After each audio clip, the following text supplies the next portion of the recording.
જૂનાગઢ માળિયાહાટીના જુથળ ગામે જિલ્લા વિકાસ અધિકારીના માર્ગદર્શન હેઠળ સ્વચ્છતા અભિયાન શરૂ કરવામાં આવ્યું હતું। ટીડીઓ મિલન પાવરા તલાટી વેરડાની આગેવાની હેઠળ ગામની અંદર વર્ષોથી પડેલ ગાંડા બાવળ અને ઉકરડાની 4 દિવસથી સફાઈ કરવામાં આવી રહી છે।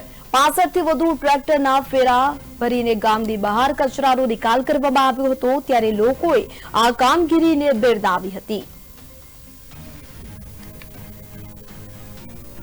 मिलन कुमार जीवाभाई पावरा तालुका विकास अधिकारी माळियाहाटीना अगाऊ જ્યારે જિલ્લા વિકાસ અધિકારી શ્રી જૂનાગઢ જુથળ ગામની મુલાકાતે આવેલા તો એ વખતે ઘણા લાંબા સમયથી જે જુથળથી સકરાણા જવાનો જે રસ્તો છે તેમજ જુથળનું જે એન્ટ્રન્સ છે વેરાવળ રોડથી જે જુથળમાં આવીએ છીએ તો એ રસ્તા ઉપર અને સમગ્ર જો કે આખા રોડ ઉપર એટલો કચરાનો ઢગલા હતા કે એ જોઈને સાહેબને પણ થોડું દુઃખ થયું હતું કે ભાઈ આ કચરાના ઢગલા તાત્કાલિક આપણે દૂર કરવા જોઈએ અને એ બાદ મારી મુલાકાત હતી એ દરમિયાન અમે તલાટીશ્રીને તાત્કાલિક આ સૂચના આપેલી હતી કે ભાઈ તમે ગમે તે કરી અને આ કચરાના જે ઢગલાઓ છે ઉકરડાઓ છે જળવાઈ રહે એ માટે થઈ અને તાત્કાલિક દૂર કરવા જોઈએ છે।